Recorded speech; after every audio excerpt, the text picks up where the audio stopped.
അല്ല, ഒറ്റ നോട്ടത്തിൽ വളരെ ന്യായമെന്ന് തോന്നാവുന്ന ഒരു ചോദ്യമാണ് നിങ്ങൾ ചോദിച്ചത്. പക്ഷേ ഇതിനെ അങ്ങനെ ലഘൂകരിച്ച് നിസ്സാരവൽക്കരിച്ച് കാണാൻ കഴിയില്ല. കാരണം എത്ര വലിയ സമയമെടുത്തൊരു റിസർച്ച് വർക്കിൻ്റെ ഉൽപ്പന്നമാണ് ഇപ്പോൾ രാഹുൽ ഗാന്ധി ഡെലിവർ ചെയ്യുന്നത് നമ്മൾ പരിശോധിക്കണം. ഇവിടെ വോട്ടേഴ്സ് ലിസ്റ്റ് ചോദിച്ചിട്ട് പോലും കൊടുക്കാത്തൊരു ഇലക്ഷൻ കമ്മീഷനെ ഒരു സമാന്തര സംവിധാനം ഉപയോഗിച്ച് അദ്ദേഹം പഠിക്കുകയാണ്. ഇത്ര കാലം പറഞ്ഞിരുന്നത് എന്താ? നിങ്ങൾ ഈ പറയുന്ന ആരോപണങ്ങൾക്കൊരു അടിസ്ഥാനവുമില്ല, നിങ്ങൾക്കത് പരസ്യമായി ഉന്നയിക്കാൻ കഴിയുമോ, ചില മണ്ഡലങ്ങൾ ചൂണ്ടിക്കാണിക്കാൻ കഴിയുമോ, പൊരുത്തക്കടികൾ ചൂണ്ടിക്കാണിക്കാൻ കഴിയുമോ എന്നൊക്കെ രാഹുൽ ഗാന്ധി വളരെ കൃത്യമായി മറുപടി പറഞ്ഞിട്ടുണ്ടെന്നേ. ഡാറ്റ വെച്ച് വളരെ കൃത്യമായി എഫർട്ട് എടുത്തുകൊണ്ട് വളരെ കൃത്യമായി അതിനെ ചൂണ്ടിക്കാണിക്കുകയും പൊതുസമൂഹത്തിനകത്ത് വലിയൊരു ചർച്ചയ്ക്ക് തുടക്കം കുറിക്കുകയാണെന്നേ. അതിന് സമാന്തരമായി ഈ പറയുന്ന സമയമെടുത്തുകൊണ്ട് തന്നെ നിയമവ്യവഹാരങ്ങളോട് മുന്നോട്ട് പോകും. പക്ഷേ ഇത് ഒന്ന് മറ്റൊന്നിന് പകരമല്ല.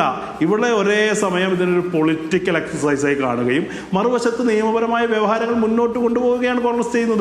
ഇതിപ്പോൾ കോൺഗ്രസിനെ സംബന്ധിച്ച് ഇതിനകത്ത് തിരഞ്ഞെടുപ്പ്, ഇന്ത്യയിലെ ജനാധിപത്യ വ്യവസ്ഥ അട്ടിമറിക്കപ്പെടുന്നു എന്നുള്ള കാര്യം ഇന്ത്യയിലെ ജനങ്ങൾക്ക് മുന്നിൽ തുറന്നു പറയുകയാണ്. അത് കോൺഗ്രസിൻ്റെ, ഞാൻ നേരത്തെ സൂചിപ്പിച്ചതുപോലെ, കോൺഗ്രസിൻ്റെ ചരിത്രപരമായ ബാധ്യതയാണ്. കാരണം ഈ രാജ്യത്തിൻ്റെ ജനാധിപത്യം രൂപപ്പെടുത്തിയ,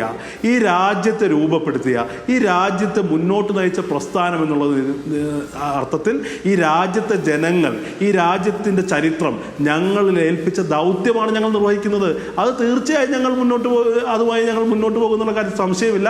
അതിനുള്ള അംഗീകാരമാണ് കോൺഗ്രസിന് ഇപ്പോൾ ലഭിച്ചുകൊണ്ടിരിക്കുന്നത്. കേവലം ഒരു രാഷ്ട്രീയ പാർട്ടിയുടെ പ്രചരണ പരിപാടി എന്നതിനുപരിയായി ഇന്നലെ വരെ ഞങ്ങൾ അവഗണിച്ചിരുന്ന ആളുകൾ, ഇന്നലെ വരെ രാഹുൽ ഗാന്ധി രാജ്യത്ത് സംഘപരിവാറിനെതിരെ ഒരു ചുക്കും ചെയ്യില്ല എന്ന് പറഞ്ഞ ആളുകൾ, അവരൊക്കെ പഴയ വിയോജിപ്പുകൾ, അഭിപ്രായ വ്യത്യാസങ്ങളൊക്കെ മാറ്റിവെച്ചുകൊണ്ട് വലിയ പ്രതീക്ഷയോടുകൂടി ഞങ്ങൾ നോക്കിക്കാണുകയാണ്, ഞങ്ങളെ പിന്തുണയ്ക്കുകയാണ്.